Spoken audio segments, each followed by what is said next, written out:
Hello and welcome to the Gary Dunn Show for October 21st, 2024.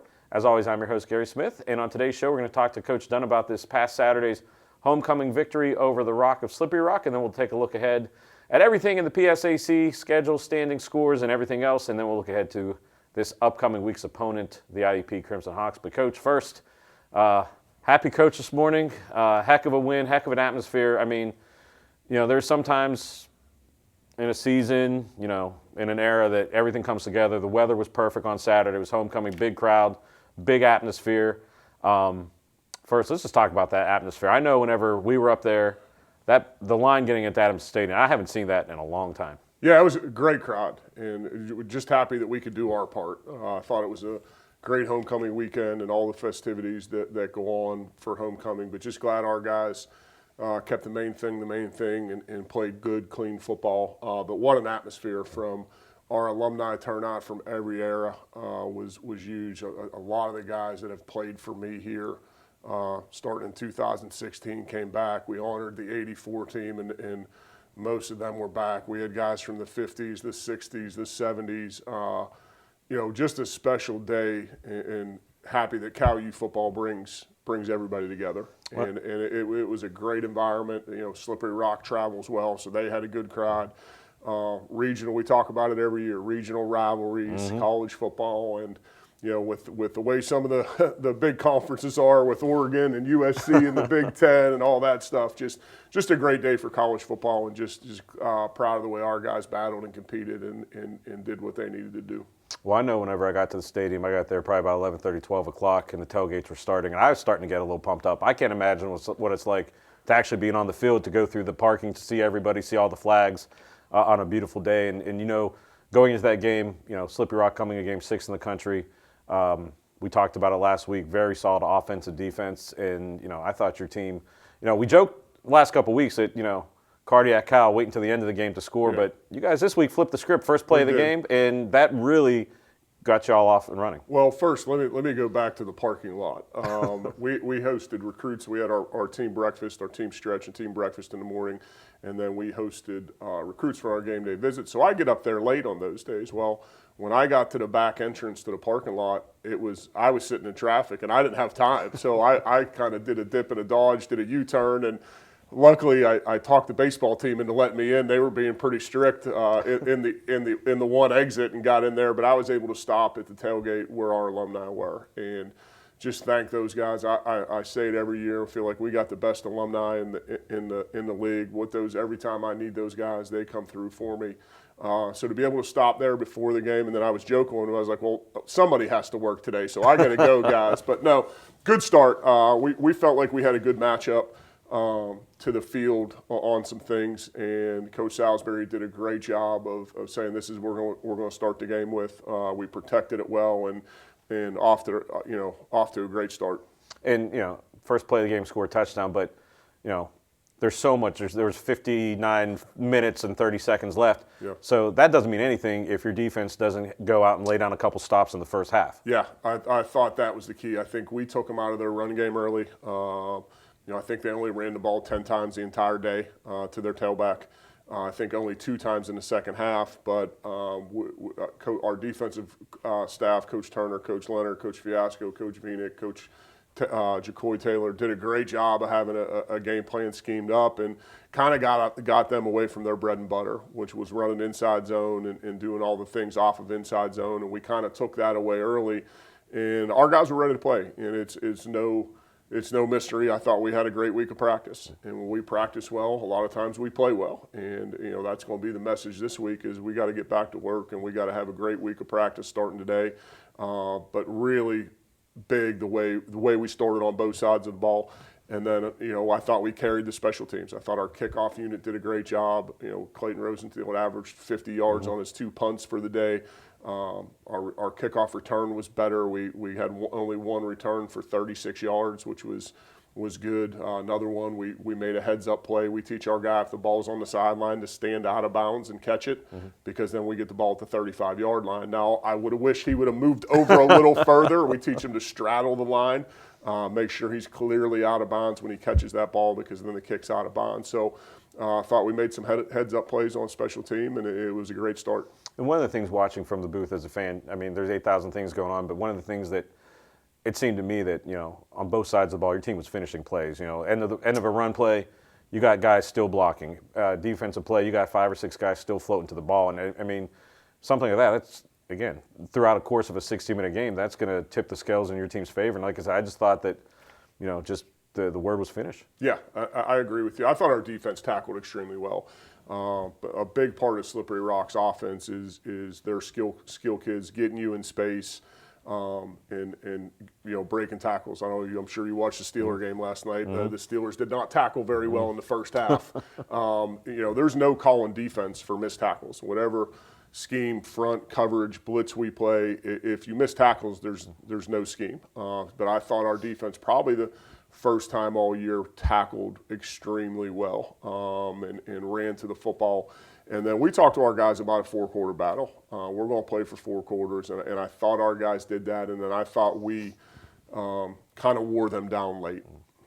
Well, you go into the first half, go in the locker room, we have the lead, but then, Slippery Rock, they had the ball coming out, they get a drive going, and, they had a chance to cut it to a 1-score game, and your defense came up, another red zone interception. Dom Solomon I think that pick just basically kind of took the air out of the other sideline. But that was a huge moment in the game. Yeah, I think we came out. We did get a 3-and-out on their first possession in the second half, and I think we got 3 points off of it, if I'm not mistaken. Yep. So that put us up, 20 to 7. Yep. But they were driving. The next possession, they were driving. Dom had a huge pick. It's funny.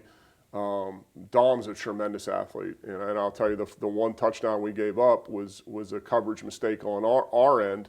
We should have had a guy in the post area, and he wasn't. We got it corrected, and the second time they went to that play, we had a guy in the post area, and we picked it off. So that's a great lesson for our guys, that if you're where you're supposed to be, good things are going to happen. The ball's going to find you.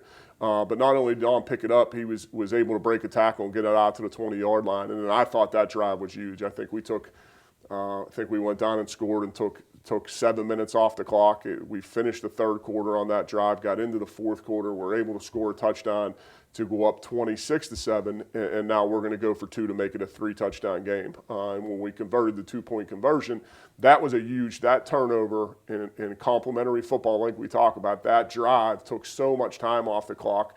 I mean, we got into the fourth quarter at the end of that drive, and now, okay, there's 10 minutes left to go in the game, and you're down 3 scores, so they've got to change their complete game plan. Well, let's take a look at some of these numbers from Saturday, because they just kind of jump off the stage. You said about the offense being in control. 73 offensive plays. That's a lot of time for that defensive line, the other side, to be blocked and pushed around. Yeah, I think we almost doubled them up in a time of possession. I think we were 39 minutes and change, and so we almost doubled them up in time of possession. But that's, everyone thinks that's the offense. That's the defense getting off the field on third downs. I think they were 0 of 8 on third downs, if I'm not mistaken. I think they were 1 of 3 on fourth down. When your defense gets off the field, obviously you're giving your offense more opportunities to possess the ball. And I thought we did a really good job in the second half of running the football. We always want to be a balanced offense, and I thought Saturday we were. We had great balance, but we ran the ball really effectively in the fourth quarter. The one drive, we kind of got stalled out and had to punt, but I told the guys, all right, if we go back on the field, we're finishing the game on offense. I think there was a little bit over 5 minutes left to go in the game. They had all 3 timeouts. I said, we're going to run the football, and I don't think we threw it again. We may have threw one little bootleg, but we're going to finish the game with the guys up front, and man, our O-line, they answered the call. Yeah, there's nothing better than seeing a victory formation at Adamson Stadium, and then just talking a little bit, some other numbers that jump out. I had to look at this stat 3 or 4 times to make sure I printed off the right one. You mentioned offensively running the ball very well, 155 yards net rushing, which is controlling the game. Held Slippery Rock to 10 net yards rushing. I know some of those numbers come off on sacks, but anytime you're under 30, under 50, I mean, geez, whiz. Our defense did a great job. I thought our coaches, like I said earlier, had a great scheme. And we stopped the run early. Slippery Rock's an explosive. They have 2 explosive tailbacks. If they kind of get rolling and get in space, that's when they're really good. I thought our plan was good, and I thought we tackled well, and I think they only ran the ball 10 times the entire day.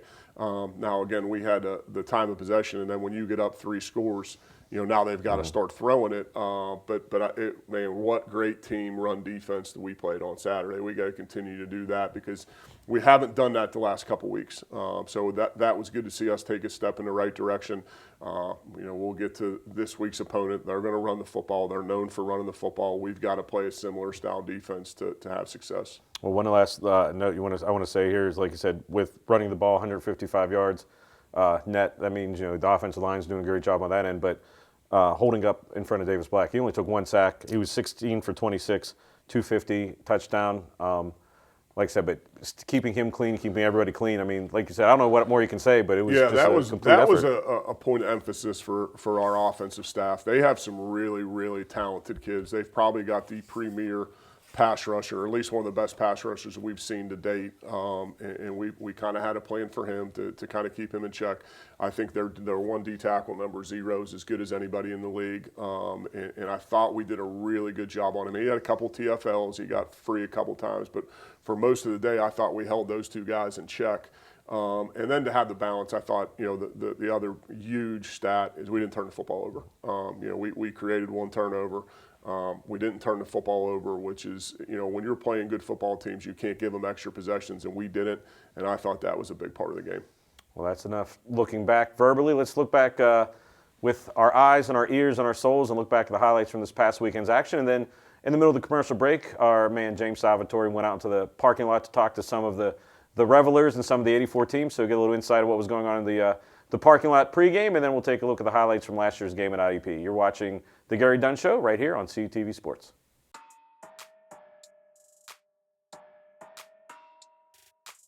Three receivers set. Black takes a snap, has some time, airing out deep down the field, has a man. Willis pulls it in. Willis inside the Vulcan territory, and one play is all he needs for the Vulcan touchdown. Eric Willis III, 65 yards for the Vulcan score. Handoff this time to McCann. McCann able to bounce outside of McCann, able to waltz his way into the end zone for the Vulcan touchdown. Great vision from Eric McCann III, and the Vulcan strike again. The kick from Biko is up, and Biko's kick is good. The Vulcans make it a 3-score game, 17-0 as the score. Biko's kick is up, and Biko's kick is good, 20-7. Long, airing out towards the end zone, intercepted by Dominic Solomon Jr. He read it the whole way, breaking a tackle, and Dominic will not be brought down. Cam Cruz spins him out of play at the 15, but not before a turnover by the Rock, and it's Dom Solomon Jr. coming up with the interception.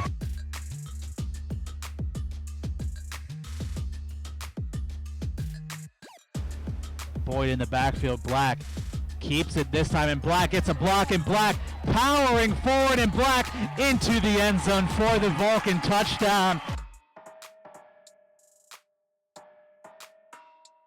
Your final score, California 28, Slippery Rock 7.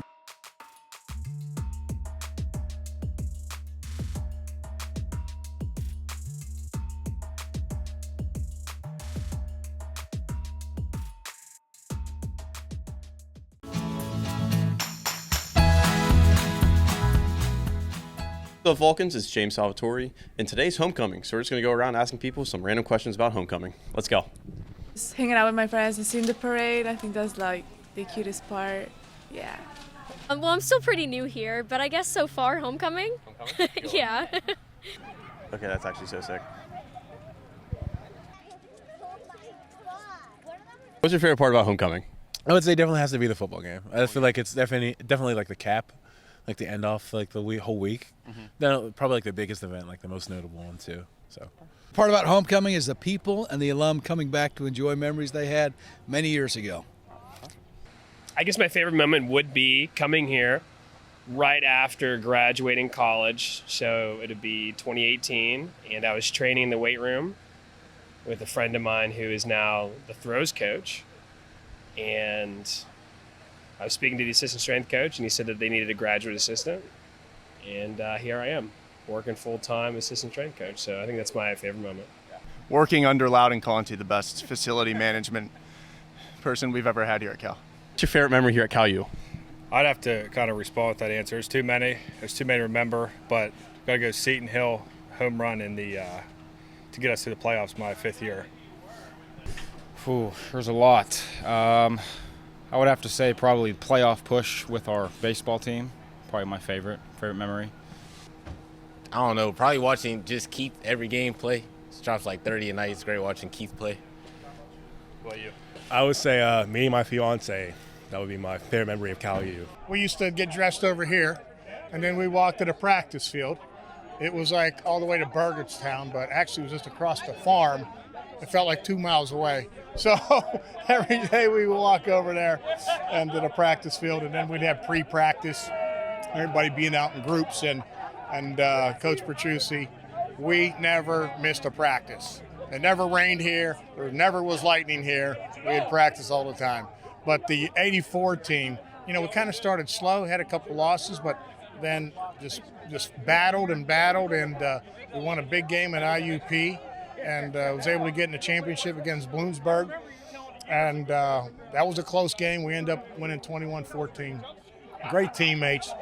Players wanted to win because they wanted to win for their teammate as bad as they wanted to win. And when you got that, you're going to win. And that's what that 84 team did. So just a lot of great memories of everybody coming together and really getting after it. So, it's probably just having a great time with the other players on the team and just living life. I'd probably say the camaraderie of all the fellows together, just spending time with your boys and playing baseball is a pretty good time. I couldn't agree more. So he came down. I went to Upper St. Clair High School, right? And like when the recruits would come down to see you and they'd call you out of class, and it's like, Derek Deerwater, please report to the football office, along with a couple other kids, right? So I go there, and Coach Petrucci's in Jim Render's office, and he's giving us a spiel, and he's like, hey, he goes, listen, you come down here. The last time this school won a PSAC championship, I was the quarterback, and if you come down here, I will guarantee you that in your time, we will win the PSAC. And sure as hell, 4 years later, in '84 season, we did it. And I said, do you remember telling me that in Upper St. Clair High School? And he said, I don't remember that, but I believe you. And so anyway, that's a cool story. How time passed you by. Yeah. Kids, enjoy your life while you're young, because you get old quick. Enjoy it. Thank you. Probably just coming here every Saturday and going to the football games. Definitely my favorite memory and favorite thing about coming here. So. The combined tailgate took us 5 years to figure it out and put it all together, but we finally got everyone together, so. That's nice. The camaraderie and the friendship that's been fostered over the last 4 or 5 years, whatever it may be, and bringing everybody together and seeing how these young men have matured on the field, not only as players but as individuals, is really exciting as a parent. So. Just watching your kid grow from year 1 to year 2. Now all the boys here are all seniors. We're senior dads. So we're enjoying it right now. That's good. Beat the rock today, right? Yeah, that's what we're okay. Hi guys, I'm Mike Reinhardt. What a wonderful day for everybody to be here. My favorite memory in 1984, believe it or not, on Fridays we had something that was called the FAL League. It was the Friday afternoon league. Coach Petrucci thought we were out of our minds, but it was just the lineman on a 3-on-3 touch for 20 minutes right before any major practice or whatever. And the day before the championship game, we actually did that, and I thought he was going to throw us all off the team. So that's my favorite memory. I love seeing everybody. It's a great organization. Thank you, Coach Dunn, for bringing us all together. Appreciate it. Thank you. And when I'm up there filming the game, like in the fourth quarter, we hear over the speakers Shippensburg, whatever their score was at IUP, and it was final. And as soon as that was announced, the entire stadium just erupted. Our team just had a lot of energy on the sideline. It just came about, and then the next week we went to IUP and destroyed them. And that was probably the best memory. That's what made everybody so special of a year. So that's what it's about, and that's why we organize this to come back. It's the 40th year anniversary of that day, of that year, and a lot of these guys played on. And we also invited a lot of the alumni who were a big part of our lives back then, who played before us. Favorite memory that I've made here at Cal U is definitely the friends and memories that I've already made just with the baseball team for sure. And then outside of that, we'll see you guys next week for another episode of What's Up Vulcans.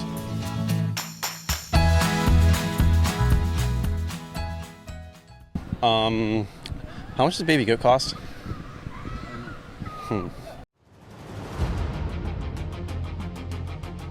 First and 10, Willis in motion, handoff to McCann, and McCann makes a man miss, and McCann has a lead blocker. McCann walks into the end zone for the Vulcan touchdown.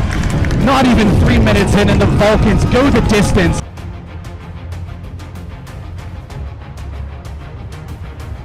Play action pass, caught over the middle and into the end zone for the Crimson Hawks touchdown. That's Hilton Ridley. Beatco's kick is up. And Anthony remains automatic. 10-7 your score on 1st and 10 from the Vulcan 11. Hunter throw over the middle. That pass is caught, and for the touchdown, just like that, the Crimson Hawks take the lead. That's Cole Laney. Beatco's kick is up, and Beatco's kick hits there. The wind nearly took it away, but and the Vulcans block the punt. And the Vulcans are going to scoop and score. That's Khalil Taylor. He blocks it, and he runs it into the end zone for the Vulcan touchdown. Needs to step up in his absence. 2nd and 10. Marcatelli to throw. Marcatelli's packet intercepted.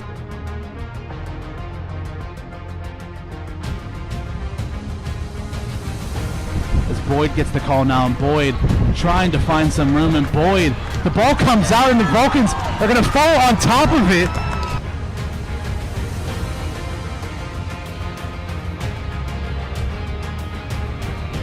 Pitch to Stewart. Stewart trying to get around the outside. Ball comes out. Hutchinson lays the boom, and the Vulcans get the ball back. Romano back to throw. Rolling now to his left. Romano's throw intercepted by Californian Hutchinson.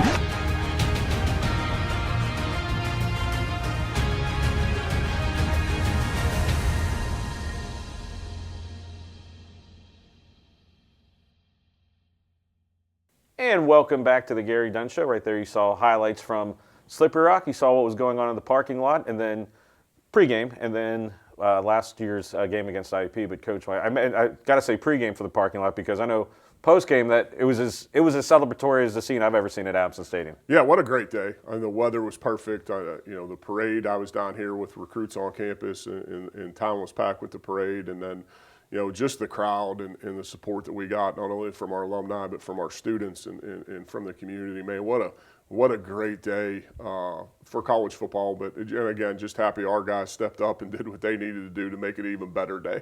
Well, let's put a bow on that day and look at what else happened in the PSAC over this past weekend's action. As we mentioned, California 28-7 over Slippery Rock. Millersville losing to Shepherd 35-21. Clarion coming back and beating Edinburgh 29-28. And if you have this on your bingo card for a score, you win about $1 billion. Kutztown 31, Shippensburg 2. Don't always see a 2 in that final score column. IUP over Seton Hill 20-13. Lock Haven holding off Bloomsburg 35-32, and then East Stroudsburg over Westchester 45-31. And we'll look quickly at the PSAC East and West standings. And as tradition, we're not going to talk about them. Just see, a bunch of names on the screen, but it's getting clear as that number goes up at the end. We're getting closer to the end of the season, and Coach, you always say it's a one-game season. Yeah. And that game season's IUP this week. Well, big game this week. Huge game. And I told our guys after the game that we're, win, lose, or draw, we have 24 hours to think about that game, and then we move on to the next.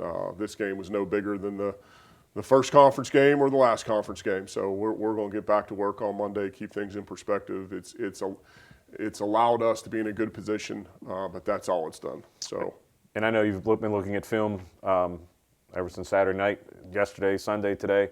Mentioned a little bit in the first part of the show, their running team, they're more of a pro-style offense. But what else have you seen on film about their offense? They do a really good job. They're always a physical bunch. They're going to establish the run. I don't think they'll get away from the run like some other teams have.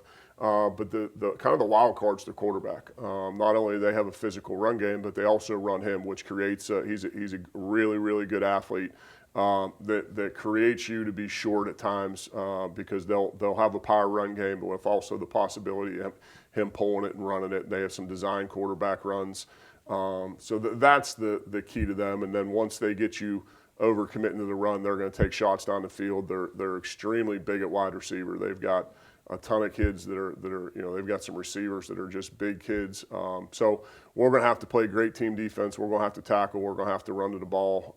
We're going to have to play our best football game because they are an explosive offense that can beat you a number of different ways. And turning to the other side of the field, the defense, their identity's been kind of like ours, hard hitting and responsible, physical football. But is there anything else that you've seen on tape? Yeah, they play an even front. I think their secondary is really talented. They've got a veteran secondary crew. They got probably one of the best safeties in the league, number 10, who's very, very athletic. I think the other safety, number 7, is doing a really good job. Their corner's been, I think, a 4-year starter for them now.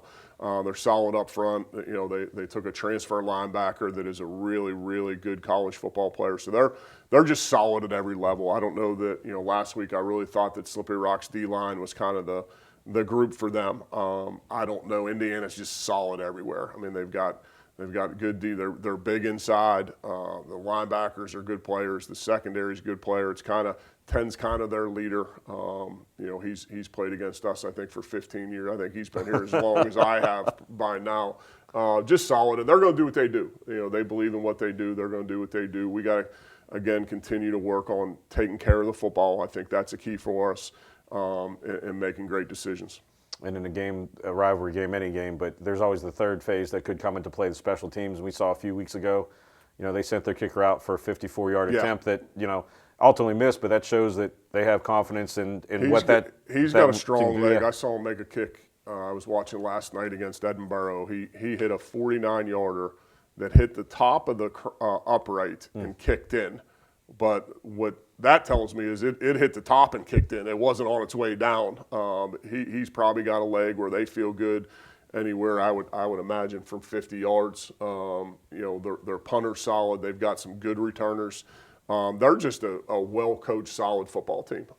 It's a battle every time we play these guys. And the more I watch, the better they are. They had given up, or they fell in a big hole against Slippery Rock and came back and took the lead. And Slippery Rock had to score in the last 10 seconds or 30 seconds to beat them.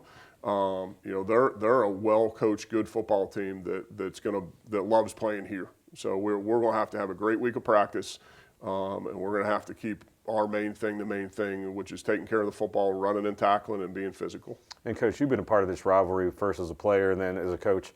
For many years. What makes this rivalry so special? I was thinking about how old you make me feel on this show. You're like, you've been here so long. It's and I talk about it every year. It's the fact that these two schools have played every year for I don't know how many years. And where college football has went and is going, I'm not a huge fan of it, to have UCLA and it makes zero sense. And I think that's why the PSAC is so special. And I think part of the reason the rivalry, every one of our kids knows that someone on their team and their kids. Every one of our alumni has a friend that graduated from there, and it's special to keep that going in the state of college athletics now. We recruit the same guys. They recruit our guys, and we recruit their guys, and the coaching staff. I've got a lot of respect. They've done a great job up there. Recruiting. They've got great tradition. I think that's what it. Just the familiarity of both schools. It's only an hour and a half away, maybe. It's a good rivalry. So Kyle and IUP have been playing for almost 100 years in football, and the next game is this Saturday. It'll be noon at Adamson Stadium. Tailgate lots probably open in about 10 minutes from now on Monday, so get up there. I think they might still be cleaning up from this weekend. I don't know. I know, and I drove in this morning. I looked over. There's still some tents. I don't know if they're permanent tents or there might be some people sleeping under there. So, it's going to be a nice week. Don't disturb them. But that game is at noon on Saturday. Rest of the PSAC schedule really quickly. Gannon versus Edinboro at noon. Lockhaven and East Stroudsburg at 12:05. Millersville, Westchester, 2 o'clock. Shippensburg, Bloomsburg, 2 o'clock. Shepherd, Kutztown, 2 o'clock. And the nightcap, or the afternoon cap, Clarion and Seton Hill at 4 p.m. But, Coach, Anything else you want to say to get what can you say to get the people to fill all those parking lots again this week? Yeah, well, I'm sure everybody I talked to had a great time Saturday. So if you were here Saturday, come back this Saturday, bring a couple friends with you. Great college football. It's going to be a fun day at Adamson Stadium. But I can't thank our supporters enough for what they did this past weekend. But I'm going to ask them to come back out again, enjoy the camaraderie, the friendship, the tailgating. We need you at Adamson Stadium this week. This is a big one. And the early weather forecast looks like it's going to be a beautiful day on Saturday. So for Coach Dunn, we'll see you at noon at Adamson Stadium. But for some reason, you can't be there. If you have a doctor's excuse, CUTV Sports will have you covered on CUTV Sports 1 at noon and the PSAC Digital Network. For Coach Dunn, I'm Gary Smith. You're watching The Gary Dunn Show on CUTV.